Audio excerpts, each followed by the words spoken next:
नमस्कार, मैं डॉक्टर राकेश कुमार शर्मा, सहायक आचार्य अर्थशास्त्र। आज हम बीए तृतीय वर्ष में फर्स्ट पेपर मैक्रो इकोनॉमिक्स का जो सबसे इम्पोर्टेंट लेसन है नेशनल इनकम, राष्ट्रीय आय, उसका एक बार फिर से अध्ययन करेंगे। उसके रिवीजन के रूप में इसको लिया जा रहा है। राष्ट्रीय आय की सबसे पहले परिभाषा क्या है? राष्ट्रीय आय, जैसा कि मैंने पहले बताया था, किसी देश में एक वर्ष की अवधि में उत्पादित समस्त अंतिम वस्तुओं व सेवाओं के बाजार मूल्यों का कुल योग राष्ट्रीय आय कहलाता है। यानी कि इसमें तीन बातें विशेष रूप से ध्यान में रखनी होती हैं। एक देश यानी कि एक भौगोलिक क्षेत्र, विशेष क्षेत्र, जिसे एक देश का नाम दिया जाता है, जिसकी एक अपनी अर्थव्यवस्था होती है। उसमें एक निश्चित समय अवधि, जिसको कि एक इसमें वर्ष के रूप में लिया जाता है। उत्पादित अंतिम मध्यवर्ती वस्तुओं को इसमें शामिल नहीं किया जाता, अंतिम वस्तुएं शामिल की जाती हैं। अंतिम सभी वस्तुओं और सेवाओं का जो मौद्रिक मूल्य है, बाजार मूल्य है, उनका कुल योग राष्ट्रीय आय कहलाती है। अब राष्ट्रीय आय की अवधारणाएं देखें तो दो सबसे पहले जो अवधारणा है इसकी, वो है कि राष्ट्रीय आय और घरेलू में, राष्ट्र में और घरेलू में क्या अंतर है। राष्ट्रीय का संबंध केवल सामान्य निवासी से होता है और घरेलू इसके अंतर्गत सामान्य निवासी और गैर सामान्य निवासी दोनों आते हैं, दोनों में कोई अंतर नहीं करते हैं। तो राष्ट्रीय में केवल सामान्य निवासी जो राष्ट्र की भौगोलिक सीमा में और राष्ट्र की सीमा से बाहर राष्ट्र के संसाधनों पर जो उत्पादन कर रहे होते हैं वो राष्ट्रीय सीमा में शामिल होते हैं। घरेलू सीमा में देश की घरेलू सीमा के अंतर्गत उत्पादित समस्त अंतिम वस्तुओं और सेवाओं को लिया जाता है। घरेलू सीमा में सामान्य निवासी और गैर सामान्य निवासी, रेजिडेंट और नॉन रेजिडेंट, दोनों के उत्पादन को शामिल किया जाता है। राष्ट्र में घरेलू साधनों से उत्पादित आय और विदेशों से प्राप्त शुद्ध साधन आय, नफीफा और डोमेस्टिक प्रोडक्ट, दोनों को शामिल किया जाता है। जबकि घरेलू आय में राष्ट्रीय आय में से विदेशों से प्राप्त शुद्ध साधन आय को माइनस कर दिया जाता है, केवल घरेलू साधनों द्वारा उत्पादित वस्तुओं और साधन आय को ही शामिल किया जाता है। यानी कि विदेशों से प्राप्त शुद्ध साधन आय में हमारे निवासियों द्वारा प्राप्त शुद्ध साधन आय और हमारे देश के गैर निवासियों द्वारा प्राप्त शुद्ध साधन आय, इन दोनों को माइनस किया जाता है, उस तो देश की घरेलू आय प्राप्त होती है। अब देखते हैं अपन सकल और शुद्ध में क्या अंतर है। सकल में मूल्यह्रास शामिल रहता है, जबकि शुद्ध में मूल्यह्रास को माइनस कर दिया जाता है। सकल और शुद्ध के अंतर्गत जो अंतर है वो डेप्रिसिएशन का अंतर होता है। डेप्रिसिएशन का मतलब होता है स्थायी पूंजी का उपभोग, स्थायी पूंजी की गिसावट, यानी कि गिसावट व्यय। सकल में गिसावट व्यय शामिल होता है, जबकि शुद्ध में गिसावट व्यय शामिल नहीं होता है। जैसा कि फॉर्मूला दिया हुआ है, सकल माइनस गिसावट, यानी कि ग्रोस माइनस ये अपनाया जाता है, ग्रोस माइनस डेप्रिसिएशन बराबर बन जाता है नेट, और नेट प्लस डेप्रिसिएशन बराबर बन जाता है ग्रॉस।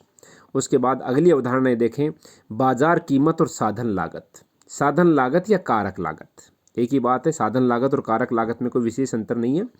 साधन लागत और कारक लागत फैक्टर कॉस्ट को कहते हैं। बाजार कीमत की धारणा से अभिप्राय उस कीमत से है जिस पर बाजार में वस्तुएं और सेवाएं बेची जाती हैं।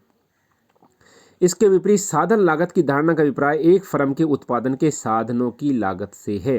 नाम से स्पष्ट है, साधन की लागत, साधनों की लागत, उत्पादन में साधनों की लागत कितनी आ रही है वो साधन लागत कहलाती है। जबकि बाजार कीमत कहलाती है कि बाजार में किस कीमत पर वस्तुएं और सेवाएं बेची जा रही है।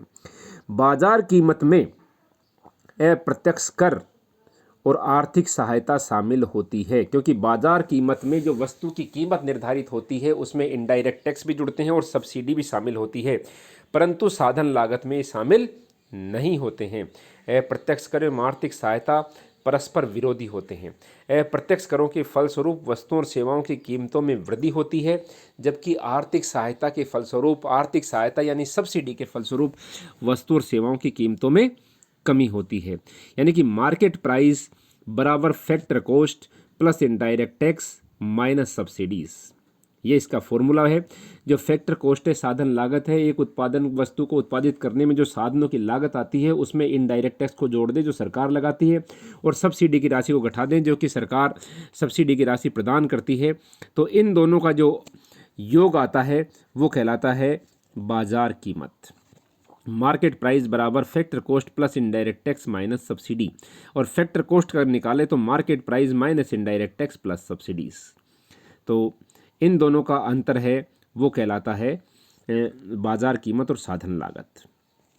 अब इसके अगर हम आगे देखें तो साधन आय और हस्तांतरण आय में क्या अंतर है। हस्तांतरण आय और हस्तांतरण भुगतान एक ही बात है, ट्रांसफर पेमेंट है, जबकि साधन आय होती है।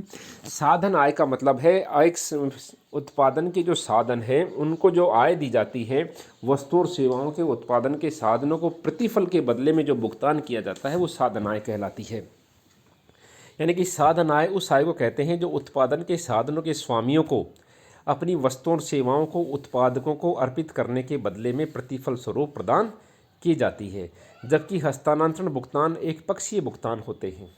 ये दान और अनुदान की भांति होते हैं जो एक क्षेत्र से दूसरे क्षेत्र को दिए जाते हैं। इन भुगतानों के फलस्वरूप अर्थव्यवस्था में वस्तुओं और सेवाओं का कोई भी उत्पादन नहीं होता है। जिस प्रकार जैसे पेंशन, जिस प्रकार आर्थिक सहायता ये जो प्रदान की जाती है ये एक तरफा भुगतान होते हैं, एक पक्षीय भुगतान होते हैं। इनका उत्पादन के साधनों से उत्पादन में योगदान का कोई अर्थ नहीं होता है, बिना किसी सहायता के एक पक्षीय रूप से सरकार द्वारा प्रदान किए जाते हैं, जबकि साधन आय उत्पादन के साधनों को उनकी सेवाओं के बदले प्रतिफल स्वरूप दी जाती है। अब आता है विदेशों से प्राप्त शुद्ध साधन आय और गिसावट, net factor income from abroad और डेप्रिसिएशन। अब विदेशों से प्राप्त शुद्ध साधन आय में हम देखें तो सबसे पहले आता है कर्मचारियों का शुद्ध पारिश्रमिक, यानी कर्मचारियों का शुद्ध पारिश्रमिक रूप को अगर एक शब्द के रूप में कहूँ तो शुद्ध वेतन, यानी कि उन निवासी श्रमिकों को उनके पारिश्रमिक जो विदेशों में अस्थायी रूप से काम करते हैं और एक देश की घरेलू सीमा के अंदर अस्थायी रूप से काम करने वाले गैर निवासियों को प्राप्त पारिश्रमिक के अंतर को कर्मचारियों का शुद्ध पारिश्रमिक कहा जाता है।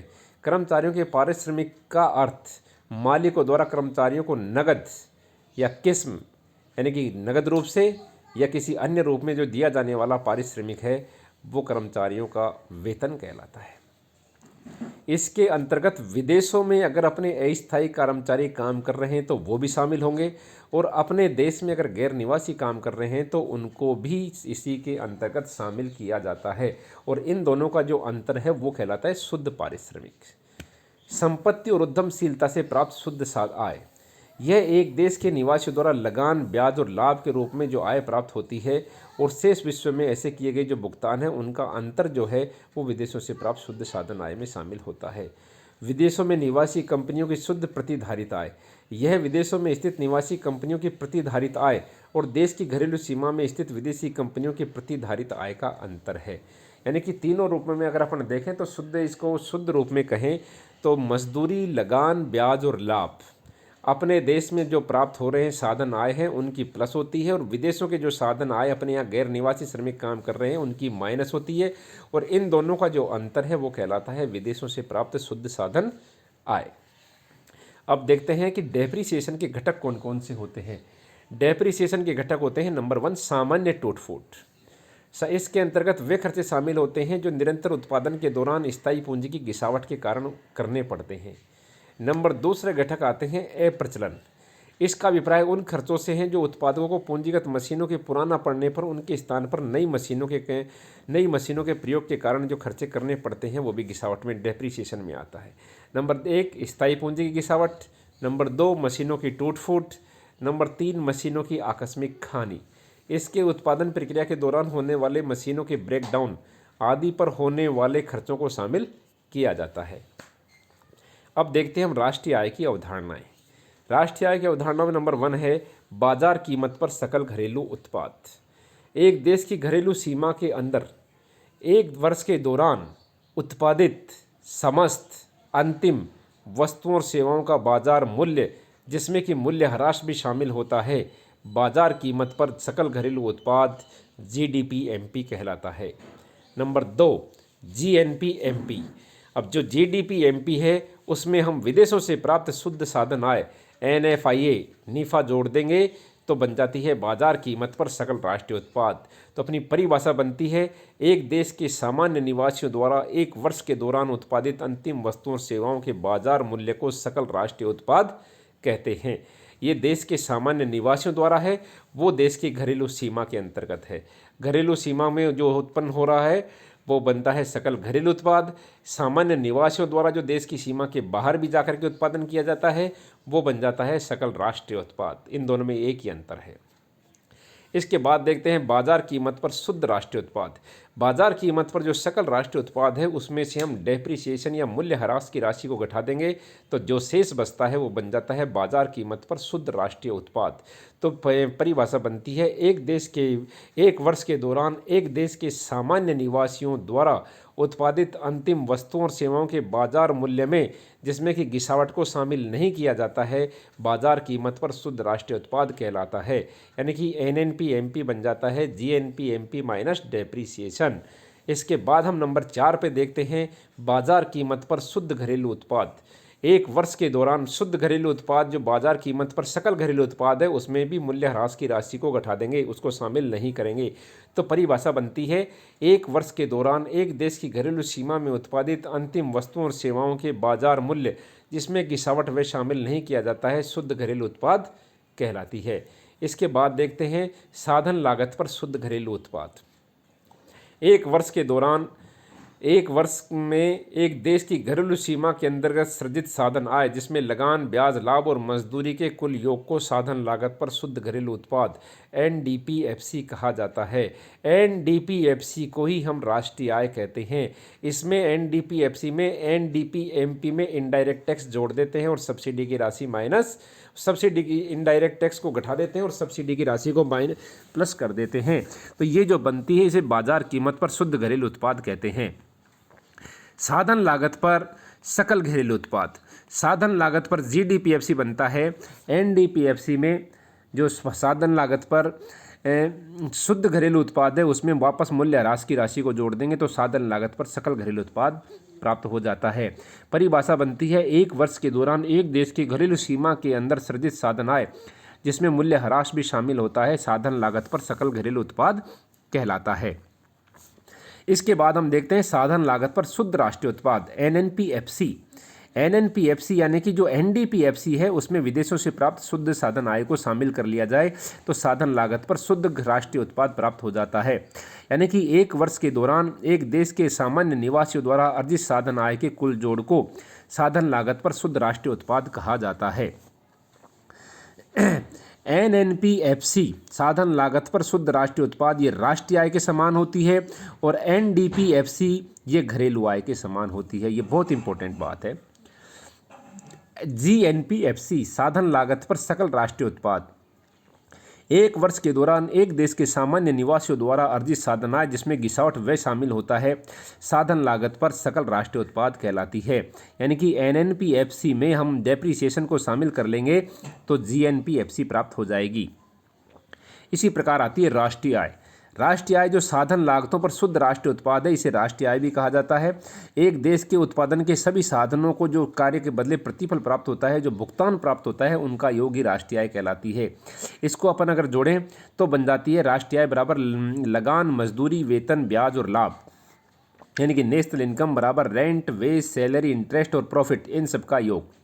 और अगर इसको दूसरे फॉर्मूले से निकालें तो NNPFC बन जाता है NNP-MP यानी कि शुद्ध राष्ट्रीय उत्पाद बाजार मूल्य पर जो शुद्ध राष्ट्रीय उत्पाद है उसमें प्रत्यक्ष कर की राशि घटा दें और सब्सिडी की राशि जोड़ दें तो जो बनता है उसे बोलते हैं राष्ट्रीय आय। अब आता है राष्ट्रीय प्रयोज्य आय। राष्ट्रीय प्रयोज्य आय से अभिप्राय किसी देश की बाजार कीमत पर उस शुद्ध आय से है जो देश को खर्च करने के लिए उपलब्ध होती है। यानी कि राष्ट्रीय आय में से जो खर्चे के लिए सरकार को उपलब्ध होती है उसे राष्ट्रीय प्रयोज्य आय कहते हैं, नेशनल डिस्पोजेबल इनकम। अब ये क्या होती है? ये किसी देश की राष्ट्रीय प्रयोज्य आय उस देश की राष्ट्रीय आय, शुद्ध अप्रत्यक्ष कर और शेष विश्व से प्राप्त चालू स्थानांतरण आय का जोड़ होती है।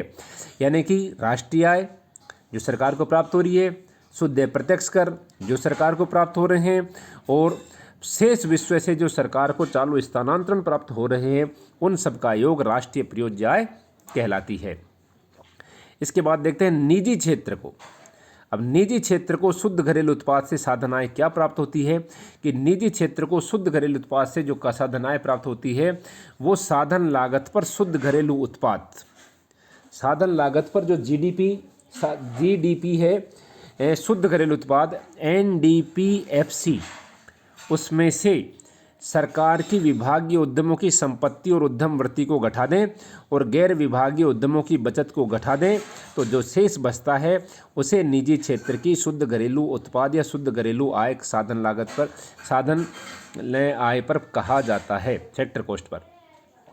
अब आता है निजी आय। निजी आय निजी क्षेत्र को सभी स्रोतों से प्राप्त होने वाली साधन आय और हस्तांतरण आय इसके अंतर्गत शामिल होती हैं। इसके अंतर्गत घरेलू क्षेत्र और विदेशों से जो निजी क्षेत्र को जो आय प्राप्त होती है वो सब इसमें शामिल होती है। तो निजी आय हो गई निजी क्षेत्र को शुद्ध घरेलू उत्पाद से प्राप्त साधन आय, राष्ट्रीय ऋणों पर ब्याज, विदेशों से प्राप्त शुद्ध साधन आय, सरकार को प्राप्त होने वाले वर्तमान स्थानांतरण और शेष विश्व से प्राप्त चालू स्थानांतरण, इन सब का योग यानी कि निजी आय निजी क्षेत्र द्वारा अर्जित समझता है, हस्तांतरण भुगतानों से प्राप्त आय, राष्ट्रीय ऋणों से प्राप्त ब्याज और अवितरित लाभ में से सामाजिक सुरक्षा अंशदान और सार्वजनिक उपक्रमों के लाभ की राशि घटा दें तो जो शेष बचता है उसे निजी आय कहते हैं। और निजी आय में से अवितरित लाभ और निगम कर जो घटा दिए जाएं तो जो प्राप्त होती है उसे पर्सनल इनकम कहते हैं। ये पर्सनल इनकम उसकी व्यक्तिगत आय में शामिल हो जाता है, यानी कि इसमें सभी प्रकार के साधन आय और हस्तांतरण आय का कुल जोड़ होता है तथा अवितरित लाभ और निगम करों को इसमें से माइनस कर दिया जाता है।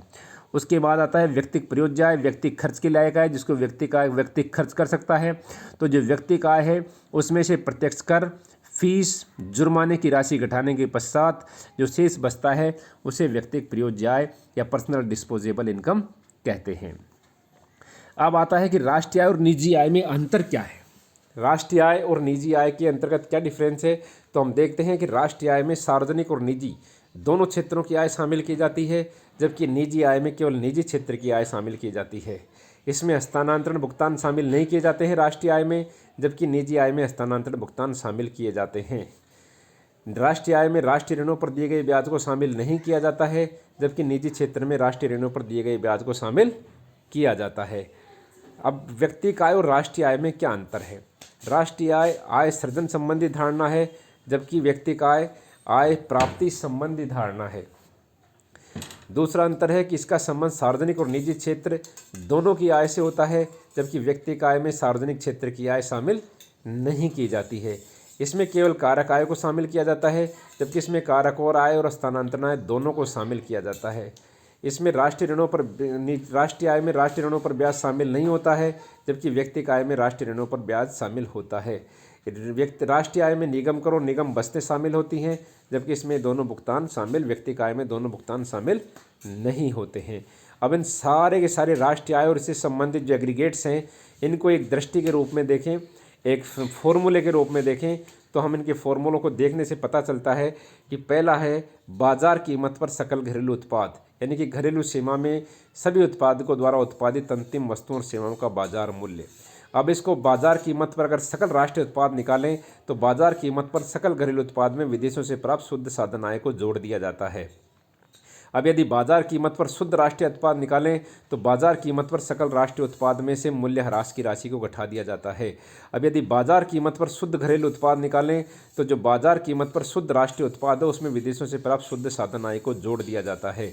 अब यदि साधन लागत पर शुद्ध घरेलू उत्पाद निकालें तो जो शुद्ध घरेलू बाजार मूल्य पर शुद्ध घरेलू उत्पाद में अप्रत्यक्ष करों की राशि घटा दें और सब्सिडी की राशि जोड़ दें तो बाजार की साधन लागत पर शुद्ध घरेलू उत्पाद प्राप्त हो जाता है।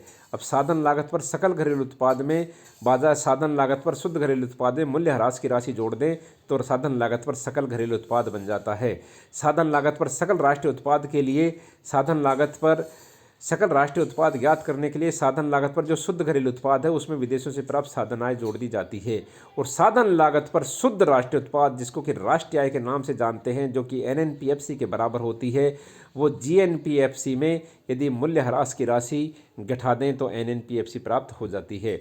इसी प्रकार हम आगे देखें तो राष्ट्रीय प्रयोज्य आय, ये राष्ट्रीय प्रयोज्य आय ये जो साधन लागत पर शुद्ध घरेलू उत्पाद में विदेशों से प्राप्त शुद्ध साधन आय, शुद्ध प्रत्यक्ष करों को और शेष विश्व से प्राप्त चालू हस्तांतरण आय को जोड़ दें तो जो प्राप्त होता है उसे राष्ट्रीय प्रयोज्य आय कहते हैं। राष्ट्रीय प्रयोज्य आय का मतलब होता है सरकार राष्ट्र को खर्च करने के लिए जो प्राप्त आय होती है केंद्र सरकार को, उसमें आता है साधन लागत पर शुद्ध घरेलू उत्पाद, विदेशों से प्राप्त साधन आय, सरकार के शुद्ध प्रत्यक्ष कर और शेष विश्व से प्राप्त चालू हस्तांतरण। सकल राष्ट्रीय प्रयोज्य आय आती है। शुद्ध राष्ट्रीय प्रयोज्य आय में से मूल्यह्रास की राशि जोड़ दें। निजी क्षेत्र को शुद्ध घरेलू उत्पाद से प्राप्त कारक आय। निजी क्षेत्र को शुद्ध घरेलू उत्पाद से जो आय प्राप्त होती है वो कारक लागत पर शुद्ध घरेलू उत्पाद और सरकारी विभागीय उद्यमों की संपत्ति उद्यम वृत्ति से प्राप्त आय और गैर विभागीय उद्यमों की बचत, इन सब को माइनस कर दिया जाए तो जो शेष बचता है वो निजी क्षेत्र की शुद्ध घरेलू उत्पाद से प्राप्त साधन आय है। निजी आय क्या है? निजी क्षेत्र को प्राप्त आय, हस्तांतरण भुगतानों से प्राप्त आय, सार्वजनिक ऋणों से प्राप्त ब्याज और निगमों का वितरित लाभ, इन सब का योग निजी आय कहलाती है। निजी आय में से निगम कर और वितरित लाभ घटा दें तो व्यक्ति का आय प्राप्त हो जाती है। और व्यक्ति का आय में यदि प्रत्यक्ष कर और सरकार प्रत्यक्ष कर, फीस और जुर्माने की राशि घटा दें तो जो शेष बचता है उसे व्यक्तिगत प्रयोज्य आय के लिए व्यक्तिगत प्रयोज्य आय कहा जाता है। इस प्रकार ये राष्ट्रीय आय की समस्त अवधारणाएं हैं। इनको एक बार अपन ने पहले पढ़ा था, अब इनको फिर से एक बार इनका रिवीजन किया है, उसके लिए बहुत बहुत धन्यवाद। आगे नेक्स्ट स्लाइड में देखेंगे राष्ट्रीय आय की मापने की विधियाँ। धन्यवाद।